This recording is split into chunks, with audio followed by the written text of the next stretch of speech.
Hey folks, my name is Burning Earth Chris and I'm going to be your pilot tonight. In this video, I'm going to teach you a little inside look into how I do some of my visual effects, in particular, glows. For this tutorial, I'll be using 3D Studio Max and Adobe After Effects, in addition to a free plugin for After Effects called Unmolt. To grab Unmolt, just Google Unmolt plugin After Effects and the first result should take you to the Maxon website, where you can download the plugin for free and use the instructions on the page to install it. If you have the Red Giant plugin suite, odds are you may already have access to Unmolt, so just ignore everything I just said if you do. Once you have the Unmolt plugin set up, you'll have everything you need to get started, so let's dive right in. For this tutorial, I have a simple scene already good to go in 3D Studio Max with an X-Wing dogfighting against a TIE fighter. If you want to download these 3D models, they're available from Video Copilot. I'll leave the link in the description for everyone to check them out. I've already set up the scene and I don't really plan to do much with it in terms of animation, but keep in mind that this glow effect that we're going to learn is well suited for animation as well as still images, so if you're making a video, don't worry, this will still look amazing once we're done. I promise. So to get set up for making our final image, I'm going to create a single folder for all my render outputs and then 3 distinct subfolders for each of my scene elements. In this case, the X-Wing, the TIE Fighter, and the star background. I'm using the V-Ray render engine for this tutorial, but if you're using Scanline, Redshift, Final Render, etc., that's perfectly fine too. For this tutorial, I'm going to save each render element as a PNG sequence, and I'm going to start with the X-Wing. Rendering, of course, is basically exporting our scene to an image or video format that we can then view on our computer screen. But before we do hit the render button, let's check out the Render Elements tab on the far right of the Render Setup window. What this will allow us to do is set up what are called render passes. Now, a render pass is basically a separate file from our main render that only outputs a single piece of it. For example, if we didn't have any render passes set up, all we would be exporting is the beauty pass or RGB pass. But with render elements, each render element we add in will allow us to export a different component of the image so we can further play around with it in After Effects. So for this tutorial, all we really need to worry about are the Alpha Pass and Self-Illumination Pass. And you can add those to the render elements screen by clicking Add, selecting the ones you need from your list, then clicking OK. Note that if you already have your render output set up, your render passes will automatically be set up in the same way. They'll export out to the same folder and they'll export to the same file format as your RGB pass or beauty pass, just with a different identifier label for each render pass. Once you're all set up, hit the render button and wait until your render is finished.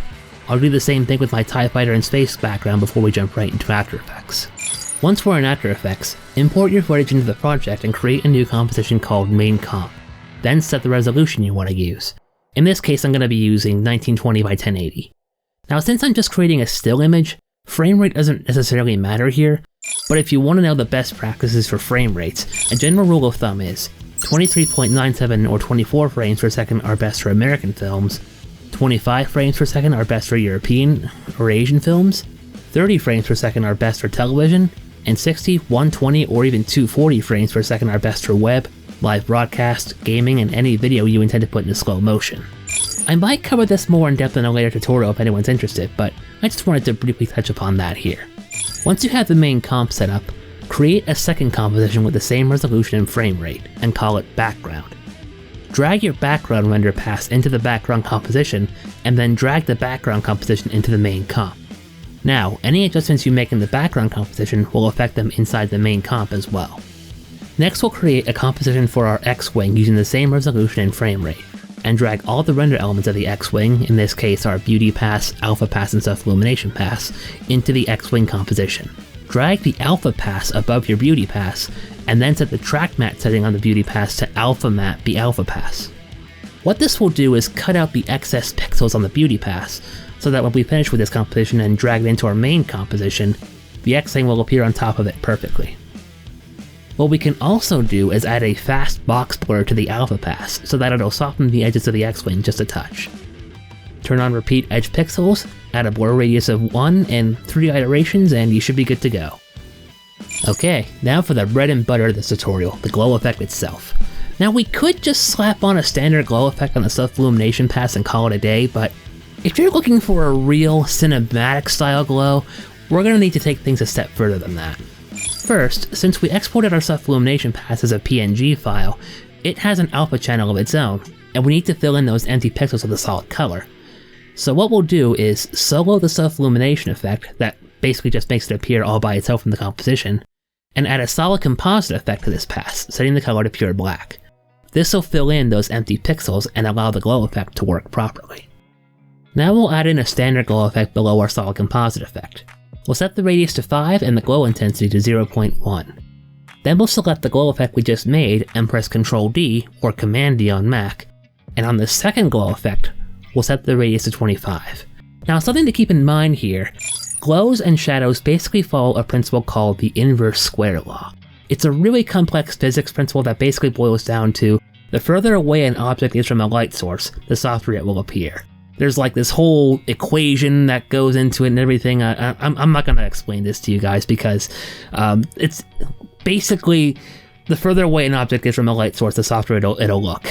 That's the bottom line of it. But we can actually see this law in action by determining the glow radius on each of our glow effects. So the first one has a glow radius of 5. What does the second one have? 25, aka 5 squared.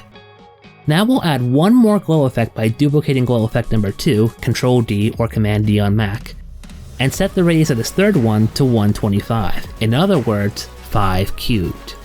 Now we could add a fourth glow effect, which would be like 625, but I think that would be a touch overkill, so we'll leave the glow effects as they are. So before we go any further, I want to tie some of the glow effects together. So in the composition timeline, select your self-illumination layer and click the drop-down arrow. This will bring up any active effects you have on that layer. Select all 3 glow effects on the self-illumination layer. You can do this with control clicking or shift clicking, and then open their drop-down menus with their drop-down arrows. What we're going to do is basically tie the glow threshold of each glow effect to the first glow effect, so that when we adjust one, all of them will be adjusted. To do this, I'm going to maximize our composition timeline by dragging it up on the edge. You can also do this by hovering your mouse over it and pressing the tilde key. And then what we'll do is we'll alt-click on the stopwatch next to glow threshold on the third glow effect. What you'll see is a couple of icons here for expressions. The only one that we really need to worry about is the pick whip tool. So select the pick whip tool, that's the little spiral, and click drag it to the glow threshold of the second glow effect. Then alt-click the stopwatch of the second glow effect, and then click drag the pick whip to the first glow effect. And then when you adjust the glow threshold of the first glow effect, the threshold of the other glow effects will follow suit. For now we'll just set the threshold to 25, but we can always change it later on by just adjusting the threshold of the first glow effect. The next thing we have to do is add an exposure effect to the self-illumination pass.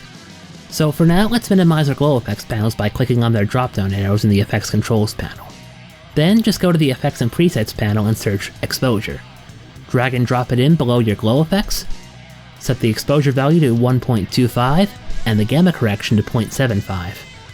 Basically, the exposure effect allows you to control how tight or wide the glow effect is. You can adjust these values in addition to the offset value as needed if you're not happy with them. Finally, we'll add in the unmolt effect. The unmolt effect is the easiest to work with because, well, there's nothing really to adjust with it. Basically, the unmolt effect takes out all the dark colored pixels in whatever layer you've applied it to, while leaving the lighter colored ones intact, in this case, our glow effect. That's all for the effects on this layer, so now all we need to do is change the blending mode of the self-illumination pass to add. Unsolo the layer, and our glow effect is ready to go. Now something cool we can do with this effect is, we can make the highlights on our X-Wing pop with it too. To do this, first let's duplicate the beauty pass by selecting it in the composition timeline and pressing Ctrl D, or Command D on Mac, and set the track matte setting on the new layer to No Track Matte. Then to avoid confusion, right click on the new layer, select Rename, and then name it to X-Wing Highlights. Finally, select your self-illumination pass in the timeline, select all of the effects contained inside the effects controls panel, and press Ctrl C or Command C on Mac. Then select the X-Wing Highlights layer and press Ctrl V or Command V on Mac. That'll basically copy and paste all the glow effects from your self-illumination layer onto your highlights layer. Set the blend mode to add on this layer as well. This will avoid any sort of visual artifacting. Now the glow effect on this layer is a little blown out, so let's try to adjust it a little bit. If we select the first glow effect in the effects controls panel and adjust the threshold, we can either blow out or soften the intensity of the glow. In this case, I set the glow threshold to 65%. Then I adjusted the exposure value to 0.75 in the exposure effect. That looks pretty good to me, so let's drop the X-Wing composition into our main comp. Alright, that takes care of the X-Wing, but we need to bring in the TIE Fighter as well.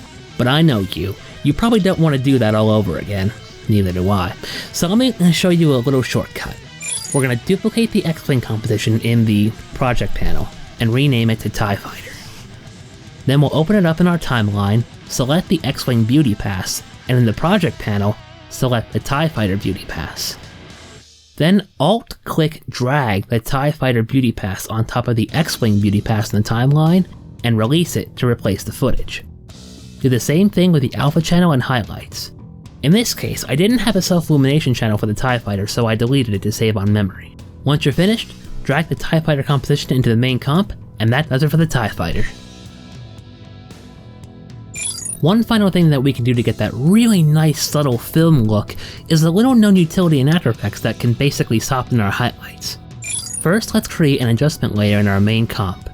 Then in the Effects and Presets tab, search for HDR Highlight Compression, located under the Utility drop-down menu. Let's rename our adjustment layer to Highlight Compression just to keep track of it, and then drag HDR Highlight Compression onto the adjustment layer that we just created. And you'll notice that our glows get a little bit softer, that all the highlights get a little bit darker. It's a very subtle effect, but remember, in the world of visual effects, the subtleties are often what matter most. Alright everyone, thanks for watching. Here's the final image.